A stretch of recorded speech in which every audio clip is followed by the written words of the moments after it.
What's going on, everyone? Tayler Kyles here for CLNS Media, coming at you with another episode of Pat's Daily, brought to you by our good friends at Prize Picks, the exclusive daily fantasy partner of CLNS Media.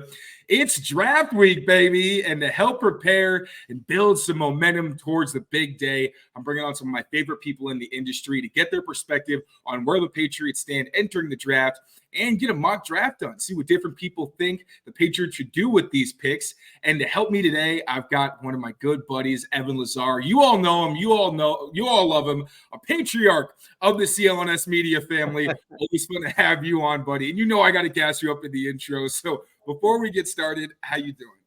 I'm doing well. I love the energy. Right now my energy level from trying to make sure I have all my I's dotted and T's crossed for the draft is starting to go like this. So I appreciate you lifting me up. You're honestly bringing the energy for me. Just having you on gets me excited because I'm kind of getting to that same point where in years past, the draft, it felt like it wasn't as much of a priority because the Patriots were doing pretty well and they were always picking so late. But now that this has become a staple of the franchise and something where obviously this is maybe the most important draft in team history, you got to do the research and do some digging. But definitely, the gas tank's running on empty a little bit, but we're going to have some fun today. So before we get into the mock draft and all that stuff, I want to know what your assessment is of the Patriots at this point. I think we had you on after the wave of free agency. So, they did a solid job retaining their own guys. Since then, they did extend Kyle Duggar, so he's going to be around long term. Obviously, couldn't get things done when it came to getting that big name weapon, who's really just Calvin Ridley, was the only one on the market, which had to do obviously with the quarterback situation in part at least. So with that being said, and with the defense, a lot of free agents in 2025, but a lot of talent on this year's roster. How you feeling? Yeah, look, I think that what the Patriots did, and I understand that some people are going to be negative about it and blame, different things like spending and stuff like that on why they didn't make more splashes. But I think what they're trying to do has sound reasoning, which is we're going to just fill out the roster in free agency, retain our own players, and then we're really going to take our big swings on premium high-end talent through the draft. And when you have the third overall pick and then the 34th pick and you have the high pick in every single round, you should have a chance to get some players that can move the needle a little bit more for you offensively.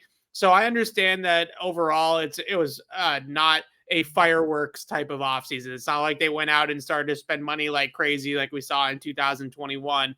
But I also would say that maybe some of the reviews are a little bit more critical than I've been of what they've done. Simply because of where they currently are as a team. I think where those moves, a lot of people in the building learned that it was a one-year thing. It worked for one season in 2021 and it wasn't sustainable. So I think they're trying to do things a little bit more methodically. That might mean you have to be a little bit more patient. But I know some people equate methodical with cheap, right? Like they say, oh, well, that's just another word for the fact that they won't spend money on premium players, which maybe it's a little bit of both. But I think in general, it's more the fact that they feel like draft and develop is the way to go. And that's what the draft is all about. So in 8 days, we'll find out if they did their job or not. Very excited for that. Now, obviously, quarterback, wide receiver, left tackle. We talked about them ad nauseum. Everybody knows those are the top three positions of needs for New England. But as I mentioned earlier, you look into 2025, this is a roster where there's not a whole lot in the cupboards. A ton of veteran guys who are going to be free agents, even some younger guys that are going to hit restricted free agency, exclusive rights free agency, and not a whole lot of guys who are going to be around long term. So in your opinion, what are some of the more sneaky areas of need for this team that they also need to address, assuming obviously they don't just say, you know what, all offense, we're loading up on all the places that were kind of the glaring areas of need right now? Yeah, I'll give you two on one on each side of the ball. I think the first one that stands out to me is edge defender or edge rusher because you have Matthew Judon coming up on the last year of his contract. He's going to want money again. He's not going to come back for nothing. So he's going to want a nice payday again. And he's starting to get up there in age as well. So you start to think about what this pass rush looked like towards the end of last year when Matthew Judon got hurt. And I feel like a lot of their rush or a lot of their pressure was designed. You know, it was stuff that Belichick and Steve and Gerard were scheming things up and finding ways to bring pressure from different areas to catch teams off guard and things like that. And then, of course, you had Christian Barmore, right? Like those were the two sources of, of pressure. And so the edge rush wasn't really necessarily there without Judon. You look at Judon, his contract status, his longevity with the Patriots. Josh Uche only comes back on a 1-year deal. So they have some of those sturdy base defenders, I think, and Anthony Jennings and potentially Keon White. But if you ask, you know, who's going to be the third down guys, who are going to be the guys that are going to really get after the quarterback in 2025 and beyond, I think that that's a little bit of a concern. And I think this is a pretty deep edge rusher class that they might not necessarily need to draft somebody first round, second round. They could get a mid-round guy that ends up panning out, you know, a Trey Flowers, you know, the type of redux, you know, or something like that. The other spot just quickly, I would say is running back. You know, Ramondre Stevenson on his last year of his rookie deal. We know what it's like to give running backs second contracts in the NFL. That's usually not great business. Behind him and Antonio Gibson, it's Kevin Harris and a whole lot of questions, right? You know, really just not a ton of experience or anything that you can be too excited about. So I think when you start to get into 4th, 5th round territory, those are the two positions I've honed in on that they could maybe take a back a little bit earlier than expected or take a pass rusher a little bit earlier than expected. I'm also curious how you feel about the guys they drafted last season, specifically on the defensive side of the ball. I think we're both of the same kind of mindset that Christian Gonzalez, he's legit. Like he went into the season with high expectations where it's like he has all the tools. He's smart. Let's just see if it translates to the field. We only saw a month of him, but it was pretty much as advertised, if not better. The guy was making plays on a weekly basis. But then you get to Keon White and Marte Mapu, guys who, you know, they certainly had flashes, probably Keon more than Marte, but these are guys who, if they do take that year 2 jump, things could look a lot different for the defense in terms of their effectiveness. Like we talked about, they need some edge rushing talent. I don't know if Keon White's going to be more inside or outside, but him at least being able to be presence that people need to account for would be huge. And Marte Mapu, I know that we both kind of think, I think Jabril Peppers was still good at free safety, but I think the question is more when he plays close to the line of scrimmage and you want to put him in different places, then who's going to be the free safety and who can really be the go-to guy? And that's where it gets a little dicey. It's like, sure, Jabril can be that sometimes, but it kind of limits your ability to rotate effectively, especially after we saw last year with Kyle Duggar, not really great in that deep center field role. So Marte Mapu could grow into that kind of guy, add some versatility, obviously in the box, covering tight ends, all that. It could do a lot for the defense and make this a truly special unit. How optimistic are you that these guys can take that year 2 jump and become consistent contributors for this unit? Yeah, I think that would be big. You know, obviously, when you look at those guys, I think the biggest question mark that I have with both of them is that they're kind of tweeners. Like, what are their positions and where are their every down roles going to be in the NFL? And as much, I almost said that true center fielder for that sneaky need for the Patriots, which I definitely think is on the board.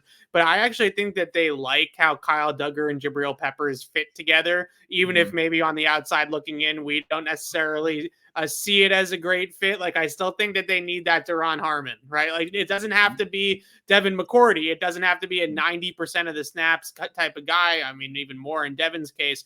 But Duron Harmon, you know, 3rd down, 3rd and 8, like who's just going to play post safety just so that Duggar can play where he should play and Pepper should play where he can play. So I think that, you know, maybe that's Mapu's path moving forward, because I think it's going to be difficult for him to get on the field in the box. I just don't necessarily know if I see a straight line for him to get serious playing time to allow him to develop in that role like that. And with Keon White, the biggest thing that I saw coming out with Keon White that gave me concern is that lack of twitch or that lack of bend coming off the edge. So he seemed so much better to me with a hand in the dirt, even going all the way back to college, where he's just shooting gaps, using his length, using his play strength, and really unlocking those things instead of trying to make him Josh Uche out there, right? Where he's up on his feet and he's trying to dance around. So I think that both those guys, it's not necessarily about pure ability or talent. It's more, let's find a home for them that they can, you know, kind of settle into and then move forward. For Keon White, I think there's a more of a clearer path there of like a 3-4 end type of player, similar to what Trey Flowers was, where he can move inside and outside. I just don't love him up on his feet. I think he's too big to play consistently in a 2-point stance. Mapu, I'm still a little concerned that he doesn't necessarily have a home. So we'll see. Yeah. I think a big part of it is the game like kind of slowing down for these guys as well. Like Keon White getting with Joe Kim, maybe recognizing things. I felt like he was at his best when he was really active with his hands, swiping some punches away, doing that kind of thing. And with Marte, it's so hard as a rookie. Like we know he didn't have a ton of experience in that deep center field role, and you saw it. Like there were plenty of times where it seemed like he was a step behind, and at that position, that turns into glaring weaknesses. And you mentioned in the box, probably best in like a man coverage kind of role. Maybe if you want to have him in the hole and kind of drop back, play the middle of the field, but definitely would be best if he could at least show he could be that center fielder. And then you start to see, all right, how do these pieces start to work together? Last thing, if we're talking about guys who, not really a jump, but for this guy, it would be more of a return to glory, Josh Uche. Now, I've heard you on Catch 22 talking about how this scheme could be advantageous for him because last season he wasn't able to pin his ears back and do the things he's really good at. He was really more playing contain, and it felt like anytime he did do what he was good at, it was really boom or bust, where it's either great and he gets a pressure or it's bad and the guy gets out of the pocket, which, given his skill set, isn't the worst thing in the world. Sometimes that just comes down to defensive line communication. So how confident are you that Josh Uche in this DeMarcus Covington scheme, where we assume things are going to be a bit more aggressive because they want to get some more heat on the quarterback, do you think he can return to the form that we saw him in back in 2022? Yeah, I think obviously it depends on if Matthew Judon's on the other side or not. I think that's a big part of it. But I also just think with Uche, one of the more surprising things for me about last season defensively was that once Judon got hurt, I thought they were just going to let Uche go, right? Just give him, the old carte blanche, as Kyle Van Noy likes to call it, and just rush the passer, go into your bag and get after the quarterback because nobody else on the edge can. Anthony Jennings isn't going to be that guy. Keon is not going to be that guy. So you're sort of our Judon now, on third down. And they never really allowed him, for whatever reason, to pin his ears back and use all those rush moves that we saw in 22. I think that was so surprising to me about Uche. And I remember talking to him about it multiple times. Like, where's the ghost rush? Like, where's this, like the Hezzies? Like, where are all the stuff that you were doing last year? Like, it's all just like it disappeared. And I think another big thing for him was injuries, even though they weren't serious, season enders or really significant injuries.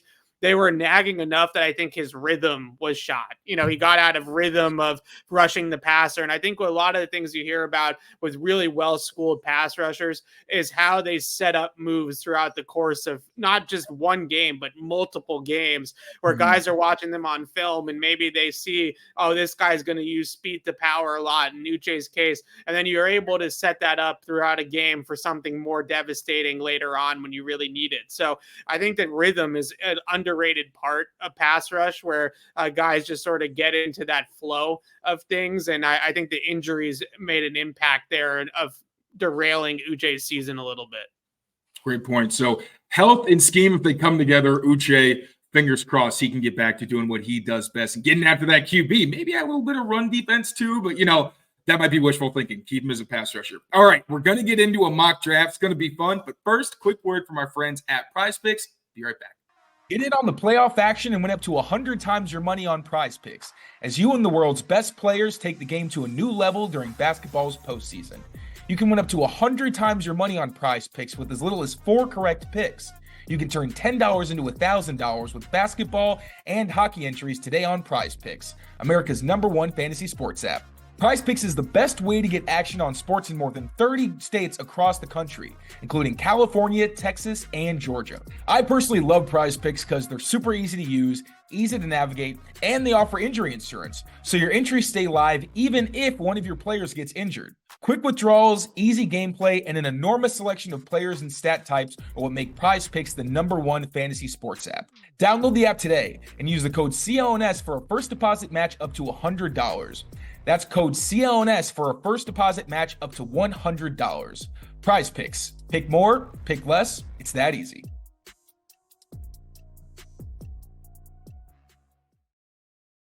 All right, now let's fire up the old PFF mock draft machine.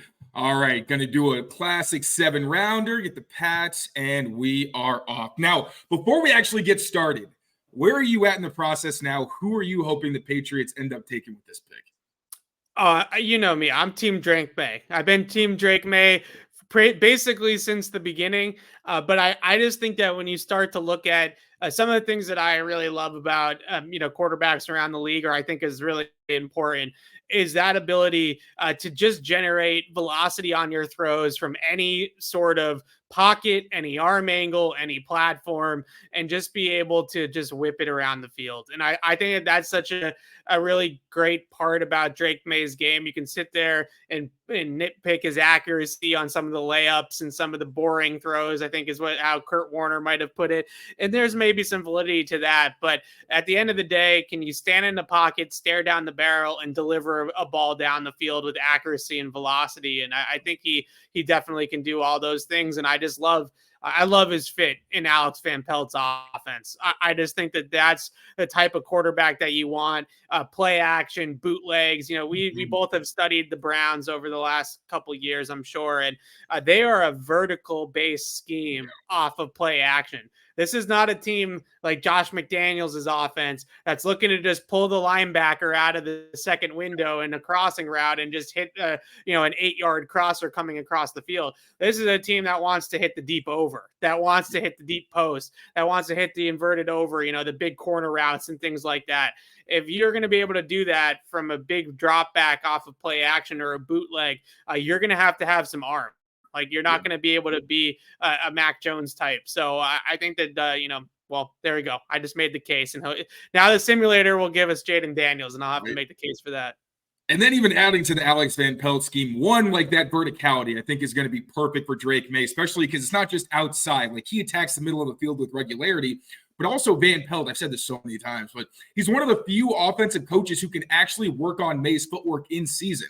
Now, I think you can debate, like, should May, take a seat for some of the season, all of the season while he works on those things. But Van Pelt, anytime he's talked about footwork, kind of downplays how hard it is for guys to really understand and kind of get with his level of footwork. Now, obviously, there's some bad habits that you got to work through. That's part of being a rookie. But if he can do it functionally, I think he's a great fit, on top of the fact that he's got that improvisation, which you talk about. One, velocity is big with quarterbacks, also being able to play off schedule with all the things that these defensive linemen can do nowadays. Yeah. And with how inconsistent offensive lines are due to health, just ability to train, what have you, him being able to play off schedule and just make things happen, and that instinct that you see from him, I think, is huge. So, yeah, like you said, let's watch Jaden Daniels be the guy. Yeah. Do we want to reload? Do we want to cheat a little bit? It's up to you. This is your game. You know what I mean? One more time. We'll see what we get. We'll make sure I'm on the right browser. Just want to reload the wrong page. All right, one more time. If we don't get it, we get what we get. We don't get upset. It does feel like, they don't want to do it, but it does feel like Washington's taking Jaden Daniels. So the simulator, I feel like should adjust, but we can talk about Jaden Daniels too as a fit. And I just think that, the bigger concerns that I have about him with scheme and stuff like that is maybe being a little bit too overthinking it, right? Where I'm in this world where, AVP, not really a spread coach, not really one of these guys that, has majors in quarterback runs and like that kind of offense, like they ran at LSU, for example, or he'll probably run with Kingsbury with the Commanders. But at the same time, I think the things that I really like about Jaden Daniels, other than the mobility, is how efficient and clean he really is mechanically. Like, he's very tied together as a thrower. I think a little bit more so than some of the other guys in his mold that have come out in recent years. Just very, very smooth with it. Very efficient release, very quick, snappy release as well. There are concerns with some of the things that he does as a passer. Takes a lot of sacks under pressure. Doesn't really attack the middle of the field all that much. You're going to have to build it a certain way. There's no doubt about that. But the skill set's high end enough that I think that you can easily build an NFL offense around Jaden Daniels. But now we're starting to talk about outside ball winners. We're starting to talk about, spreading the field a lot more, in the gun a lot more than they probably wanted to be. And those are elements that I think could cool them off a little bit from Jaden Daniels if they want to trade out of this pick. I also wonder how much of Alex Van Pelt not really involved in the QB run game, especially last season, had to do with health. and just who they had under center. Like with Deshaun Watson and other quarterbacks, like the less experienced guys, they just kind of stuck in there. You did see some QB run game there, but with Deshaun, I feel like there was also that understanding of like, we can't get this guy hurt. And then he ended up getting hurt. And then it kind of just wiped away from the offense. But in those empty sets that they like a lot, that's where I feel like James' skill set really can shine, where that is the spread. He can read the defense. And if the defense decides, we're going to play man or we're just going to spread out, then he can exploit them down the middle. So, all right, no thought to JJ McCarthy here. I would like to see some kind of trade and then JJ, but I also acknowledge that might not be realistic. So I would entertain a trade here more than if Drake May was available. I would take May and run the card up there and just say thank you very much. But now that I could entertain it. I don't love going down to 6 just because I don't think you're going to get enough, and you're giving up the franchise quarterback to get a smaller package. And I get that you're going to get a better player at 6 than you are at 11, but I do, if I'm going to trade down, if I'm the Patriots, I still try to make something happen with Minnesota for those double ones. Like if you're not going to take the quarterback early and we're operating under the prism that we're making this a 2-year thing where we're going to build up the roster for the quarterback to drop him in later, then why not get the 2 first-round picks this year and go that direction? So I could go either way with it. I personally would take Jaden Daniels here and figure out the rest later, but I understand the trade down philosophy as well. Well, this is your episode, buddy. You're steering the ship. So we're taking Jaden Daniels with our first pick. All right, I know you're going to be happy with this. Look who slipped. I'm happy with this. Although, Bob McKinn, longtime reporter, wrote some red flags about A.D. Mitchell today, which was a little bit concerning. So. What did it say? I didn't catch that. Yeah, so you should go read it because McGinn's good. He writes, for better or worse. I don't know these guys personally. I'm not one of those guys that's on campus and like talking to people all the time, and like Brugler or one of those guys are. But every year McKinn writes a column that's really the truth about some of these guys. Not the fluffed up ESPN, NFL Network draft coverage, but the actual nitty gritty of what scouts are saying about these players. I think one of the bigger questions about A.D. Mitchell, who I love as a prospect, and that, but the biggest concern with him is why wasn't he more productive in college with that skill set, with that size, that speed, that ability to run routes at that size? I've comped him a lot to Michael Pittman Jr. because I feel like he's a guy that could catch 100 passes in the league someday. But why wasn't he in college? And I think some of the McGinn stuff about his work ethic, about his character, were painting some lights into why those things existed. But personally, with this pick in general, I would love A.D. Mitchell here. I think that's a pipe dream, but maybe it's not. And I personally am best player available at 34. Whether it's a tackle or receiver, it doesn't necessarily matter, but best tackle or receiver available, and stick to your board. Like, don't reach on a player just to make it a tackler or make it a receiver. So for me here, I guess A.D. Mitchell would be a lock-in looking at the rest of this board right now of who would be the best available. I'm also curious because this is a rebuilding team that keeps talking about like intangibles. They talk about it with quarterback, but also in general, like they clearly want to establish a new culture. Seems like they're off on the right foot. Like we heard from Sione Takitaki where he's talking about they're doing these things the right way. Hunter Henry, who's seen multiple rebuilds, kind of echoed similar sentiments. Do you really think that they would go for someone like AD if they hear the same thing that McGinn heard, where it comes down to, and you look at the tape, I'm always so hesitant to call guys out for a lack of effort because pretty much every college receiver, unless you're on like premier programs where they simply don't tolerate it, you start to see that like guys don't run routes 100%. The blocking's kind of hit or miss.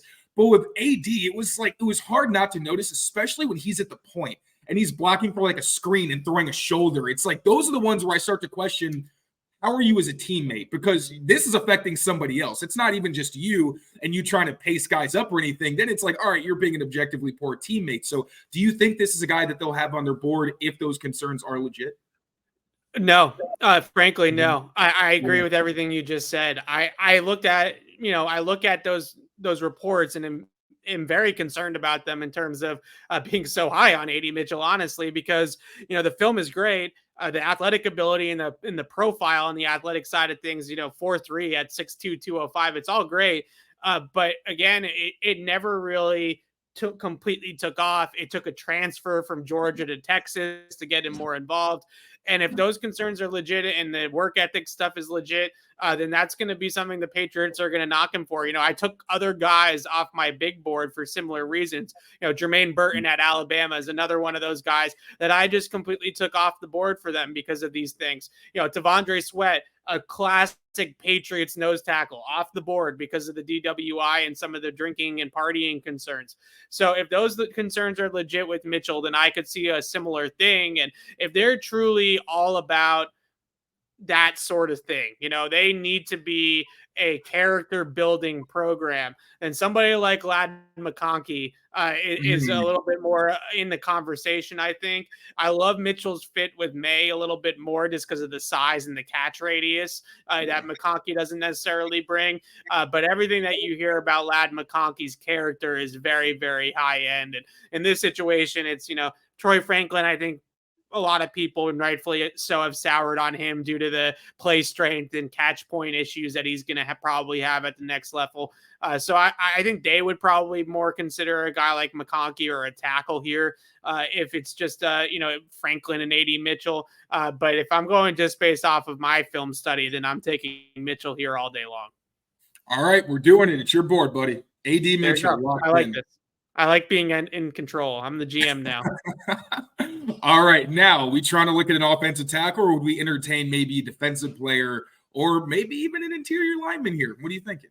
So I like tackle. And what I like about this mock draft so far, other than, I would have probably liked Drake May instead of Jaden Daniels. But regardless of that, this is sort of what I've been, kicking around in my noggin, right? Is like maybe why the big reason is that at 34, I look at the board. I think there's a really, really high probability that the receiver is going to be graded out higher than the tackle at 34, just because of the talent in this receiver class and how good of a class it is.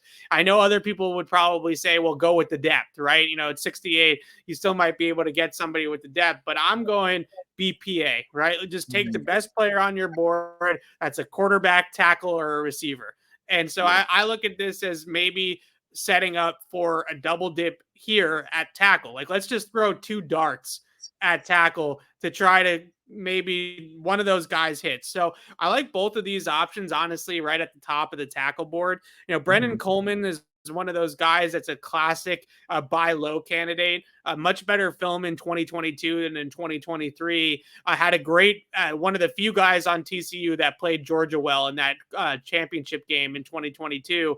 Then he gets injured. He has nagging injuries in 23. His play drops a little bit. Some people see him as a guard, but I think if he gets back to where he was in 23, he can be a big time, left tackle in the NFL. Certainly has the size measurables, 34-inch arms, 6'5", like all those things are checked.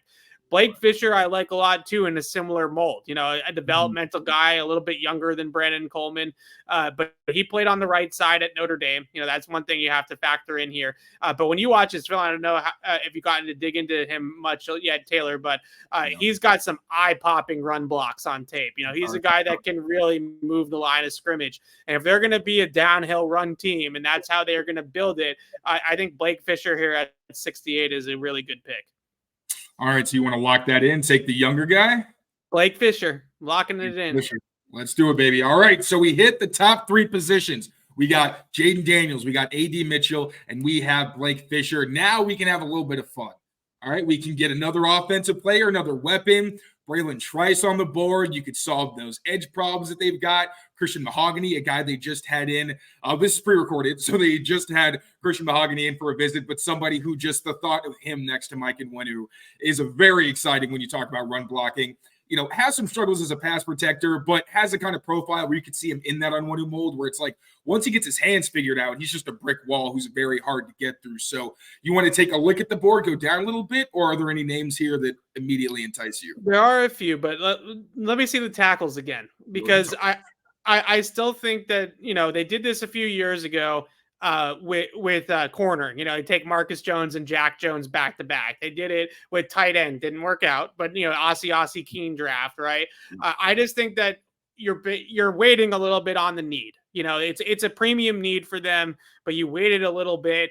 And now here you have the ability to potentially just throw 2 darts at the board and hope that one of them sticks. So we took Blake Fisher, who's really a right tackle by trade and a developmental guy. I like Caden Wallace, but I think that he's in that similar right tackle guard type of mold. Christian Jones has some pass pro issues, definitely a right tackle. So I know PFF probably is going to hate me for it, but based off the board, Javon Foster is probably the best option here, right? I mean, left tackle, he's a little bit disjointed with his movements sometimes. He's got kind of that, like, I don't even know what to call it, like Flintstone in it, right? Where he's like kind of shaking out of the pass set a little bit. But I think if they can get him to be a little bit cleaner with his pass sets, and that's where we're going to call on the coaching staff and those guys to get this a little bit more smooth. He definitely has the lateral movement and the slides and the foot speed to stick at left tackle in the league. So they're going to kill me for it, apparently, because they have him as the 179th player on their board. But I would lean towards a guy like Javon Foster here. I fell in love with Javon Foster at the Senior Bowl. I really like the aggressiveness. I like the athleticism. Like you say, technically he needs refinement, but that's what Scott Peters is here for. Like, he is the technician guy. He has a whole side hustle dedicated to that. So I'm very happy with this.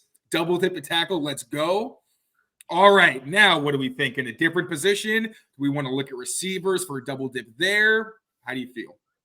So I do think at this point in the draft, we have to, as much as it kills me, we have to start entertaining some defensive players. We've taken 4 offensive players at the top. I do think running back and tight end would be in play here normally to try to fill some out of those depth charts out. But let's take a look at edge defender. I think that's a big one. And maybe we'll take a quick look at safety. So I really like Gabriel Murphy. I think that that's a nice fit for them here. He is a situational pass rusher, I think, at the next level because of his size. But one thing that I really liked about him at UCLA that translates is that he could line up in line, like over the guard and center, and use his quickness. And they did that a ton with him because Laitu Latu was obviously coming off the edge. So they would move him inside and move him around like a chess piece. That screams Patriots to me. Is he a long-term Josh Uche replacement type of guy? Maybe. Like, he's not going to be big enough and strong enough to play first down and hold up at the point of attack in their system. If we assume that they're going to want to set the edge like they always have, that's probably not going to be Gabriel Murphy's game. But if you want him to come in and pass rush, I think that he fits the bill perfectly. I actually think that this is almost a little bit late for him. Like, I expect him to go off the board a little bit earlier than this. So him being here is a nice get. I was thinking the same. I was like, is this a respect the board situation where it just things got a little wonky and he somehow slipped? But I'm all for it. Do you want to do due diligence and check out other positions, or is this we're not looking to give Doris in the mouth? We're taking another slip. Let's look at safety real quick because I know they just signed Duggar and they got Peppers under contract, but some of these middle of the field center fielders, not really on the board right now. I think guys like Kalen Bullock and those types of guys probably went a little bit earlier than this. So I really like Gabriel Murphy here. I think this is great value, honestly, for Gabriel Murphy. I have like a 4th round grade on him, so I would expect him to be off the board at this point. But maybe, crazier things have happened, right? There's a lot of offensive talent in this draft, and some of these edge guys are going to end up falling through the cracks a little bit. I know I'm probably going to butcher his name. I'm very sorry, but I know you're also high on Alabama's Justin Aboigbe. Is that it? Yeah. I just, when I was watching Dallas Turner, I took a notice to him just because of the way he takes on blocks is like so New England, just one of those guys that has that press and shed 2-gapping ability, can absorb double teams. They a true base end. He's not going to come in and pass rush and be a 3rd down guy, but they move on from Lawrence Guy. They might need somebody that can be a little bit more sturdy base end type of player. And I just think Aboigbe, I think that's how you say it, just has just such great translatable skills. It's so easy sometimes to take those Alabama defensive linemen and project them into New England because of how similar some of their front mechanics are. So I look at him as someone that could definitely do that. They have him listed as an edge guy, but I think he's a 3-4 end with his hand in the dirt all day long. I don't think he's someone that's going to be up on his feet too much. So if you want to, truly respect the board, then maybe that's somebody that would be more available. But based off the needs that we were talking about before we started the draft, I think Gabriel Murphy's a steal. So yeah. I'm gonna say Gabriel Murphy. All right. I know it's a little bit late for him, but I'm taking him. We already took AD Mitchell, so we're taking another slide. We don't have to respect nothing in this mock. Also, there's a Grayson and a Gabriel Murphy. That's super confusing. I think they're brothers. I'm pretty sure. I would think, right? You both went to UCLA, both with the same last name. I don't have that fact checked at all, so don't hold me to it. But I believe that is the case. That would make sense. But all right, Gabe Murphy locked in. Welcome to New England, brother. All right, we're in the 6th round. 2 picks here. So how are we feeling? Let's look at the board first. We're going to reunite the brothers? that we aren't 100% sure, brothers. Yeah. Right. So I think here, I am one of those people that I don't think running backs matter. Like, I think running backs are interchangeable talent. I think that there's so many instances where running backs are UDFAs, late 3rd round, day 3 picks, those types of guys that just come in and are good committee backs. Like, no one's saying that they're going to change the entire offense, but are perfectly fine committee backs. So that's where I think right now, running back, maybe a dart throw at tight end. Like, I'm going back towards the offensive side of the ball now.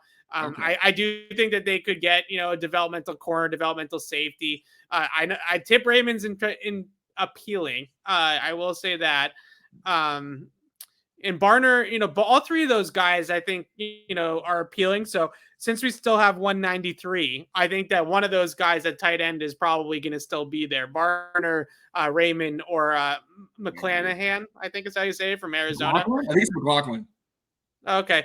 Barner and Raymond are similar, right? Like bigger guys, big frames. Raymond, you can see the combine testing on film with him, not necessarily as a receiver, but the way he gets out of his stance as a blocker and can like reach the backside cutoff or get up and out in space. Like, he's got some true, explosiveness, like really first step quickness off the line. So I would say either running back or tight end here. What's the running back board look like? Running backs, let's see. Also, your boy Justin's still on the board. I do. Man, Dylan Laube. So Dylan Laube, I think, is super interesting for them. Usually, I don't know with Antonio Gibson in the building if he's necessarily the need. So Guarendo's the combine here, all right, but people really like his film too. Explosive guy. His combine testing was through the roof. He also is, kind of like a souped up Kevin Harris. Like guy that runs with power, but some real straight line explosiveness. So I would say that there's probably a better chance that one of those tight ends is here and Guarendo isn't at the next pick. So let's go Isaac Guarendo from Louisville here. All right. I like Dylan Johnson too, honestly, just based on the running back room that they already have, where like Ramondre's the bell cow. Then you get Antonio Gibson as your, change of pace receiving guy. And Dylan Johnson is another change of pace, like short yardage option. I've been throwing him around, but also Guarendo. Wow, that does something weird when I try to say it. All right. Let's see who's still there at tight end. We played the board. We played the board well here. So all right, locking in Tip? I think we're locking in Tip. What I like about Tip Raymond the most for the Patriots, I'm not necessarily in the school of thought that thinks that all of a sudden he's going to get to the league and catch 70 passes. Like, I don't think that's going to happen. But he has such a clean role for New England to get on the field as that blocking specialist, as a guy that, 3rd down and 1, short yardage, goal line. Like, there's so many packages that I could see him being really involved in. He's got a ton of play strength and athleticism. If they can fix his hands and get his hands to be more inside the frame and a little bit more accurate with his strikes so that he can really sustain and steer blocks on his base blocks, he's going to be like a big time blocking tight end in the league. I don't know if he's ever going to be a big time receiver. I think he's a little bit too stiff. and just unnatural as a catcher to be able to be truly like like I said, a high volume guy at that position. But you have Henry, you have Hooper. He's a different body type than those two types of guys, different skill set. So I think Tip Raymond here is a steal. We're getting some steals in this draft. Absolutely. I think you just plug him right into that Pharaoh Brown role, except he's like a little more athletic, where I think he's also really good in space. Like you see him on some screens and like RPOs where they get a safety or a corner on him and he just dominates whoever's there. So I think it's really easy to project. You put him on the line of scrimmage with Hunter or Hooper in that off-ball role, the way we saw last season, which I think Hunter Henry looked much better off the line than he did as a Y in years prior. So, yep, Tip Raymond, you're a Patriot, baby. Thank you for slipping so far. All right, last pick. Got it. Ooh, Christian Boyd. I like that. Christian Boyd is interesting. I also think, look, I hope it Alex's boy Bub Means is still here too. So like I'm gonna tell him that we passed on Bub Means in the 7th round and he's gonna be pissed. I can't wait for that. We're doing business fighting. Yeah, absolutely. I hope for the best for Chad Ryland. I do. And I hope that it works out for Chad Ryland in the league. And the better move for the Patriots is probably just to wait till undrafted free agency and bring in some competition. But in my last mock draft written version of it, I did take Reichard in the 7th round. Me too. I think it's over like the 5th or the 6th or something, but it was like, oh, he's a good kicker. It is what it is. A good kicker, really accurate from 50 plus. Like I think he made 7 for 7 or something crazy like that from 50 plus last year for Alabama. So I definitely can see bringing in some real competition. But let's look at some of the secondary guys here, because I do think a combination of things. I like Isaiah Bolden. I hope it works out for him. I was bummed by the injury and all that kind of stuff. I think that's a chance. But I think when you start to look at the importance now moving forward of special teams and how this new kickoff rule could probably make some of these guys on special teams a little bit more valuable or just a little more important. I think these 6th and 7th round picks in these drafts that aren't as deep, this is one of those drafts because of NIL, because of the COVID holdouts and things like that. You're going to get some guys in the 6th and 7th round that probably don't have draftable grades for a lot of teams. And I think you're going to start to see some flyers on, special teams aces like Amir Speed last year, Isaiah Bolden types, those types of guys. So I don't really like any of these names at the top. Let's scroll down a little bit more and see what we got going on here. See, I just gave that whole. So Mark Perry from TCU is interesting. I think they met with him or they're visiting with him and during the process. He's the type of guy that I'm kind of talking about, right? A little bit more of like a physical safety. I don't think that he's going to be someone that's going to play deep middle. Like I'm not, I don't think he's going to be a true center fielder. But Mark Perry definitely fits their mold and fits the whole spiel I just gave for the special teams thing. So let's lock in Mark Perry here in the 7th round. He was in Dane Brugler's mock as well, so you're not alone there. Yes. That was his 7th round pick. All right. We got an award, these awards or whatever. It keeps saying I drafted for the first time, and I didn't. But, of course, we got an F for Javon Foster. Haters. Absolute haters, man. I mean, look, I think the thing about – I love PFF. I'm not trying to take shots at them. They're all good people. I think the one thing that you definitely see, though, is that you got to – there's a tax for these positions that we took, right? Like there's a quarterback tax. So yes, I understand that their simulator might not love Jaden Daniels, but Jaden Daniels is going in the top 3 picks. So that's happening. There's always going to be a tackle tax where if you're a good, enough draftable tackle, especially on the left side, like Javon Foster, he's not going to last outside the top 150. Like that's a player that's going to be a 4th round pick probably in the league. So, you're a hater. You're an absolute hater with that F. I don't care. I like this mock. I would have liked Drake May at 3 instead of Jaden, but I think, like I said earlier, that you can definitely build an NFL offense around Jaden Daniels' skill set. It just might be a little bit different than what they envisioned going in. I agree. I'm proud of this. I think we did a bang-up job. I'm excited to see how, in our headcanon, this ends up playing out. All right, Evan. I like it too. Oh, my bad. I misunderstood. What's that? I misunderstood. I thought you were going to go on a rant. I was excited. No more rants. But yeah, I'm excited for the draft too. I think this one it's been a blessing and a curse because we've had so much time to talk about these guys because of unfortunately the season the Patriots had last year. But I don't feel like I am any more prepared. Like this is the most prepared for a pick that I've ever been. I've watched every single throw Drake May's made in 23, every throw Jaden's made. Like I think all of us are so prepared for who they're going to take. Whereas in other drafts, like you're mentioning earlier, you pick 15th, there's 14 other teams ahead of you. Like you don't know where the board's going to go. If you told me that Christian Gonzalez was going to be there at 17 when they picked him, I would have told you you're crazy. I didn't even consider it. Yeah, exactly. So it's going to be fun that, there's only so many different ways that this can possibly go, which I think is exciting. I'm at the point where I'm just overanalyzing. I'm like, is there something on Drake that I missed? Is there something on Jaden, Daniel, whatever? But yeah, I'm glad that I can finally soon get out of my head and we're just going to have some picks to watch in the context of what the team's actually going to look for and not just whether or not they're going to be on the team. All right, bud. Great time as always. Appreciate you taking the time. Please let the people know, again, they know where they can find you, but what great stuff you have coming down the pipeline before the draft that we can be looking out for. Yeah, so you can find me on patriots.com, of course, and we have some more preview stuff to hit next week. We're actually doing, we did a Patriots draft countdown series. First time we did this as a podcast series. And, I have film breakdowns in there of the quarterbacks and discussions and position previews, things like that. So next Wednesday, we have a live show. So just like Unfiltered or Catch 22, where you can call in, email in, and it's going to be live draft talk on 12 to 1 next Wednesday. So I'm really looking forward to that as a way to wrap up this series that we created this year. Can't wait, buddy. Appreciate you once again. And appreciate you all, as always, for watching. Now, take care of yourselves. Take care of each other. We will see you next time. Peace, y'all.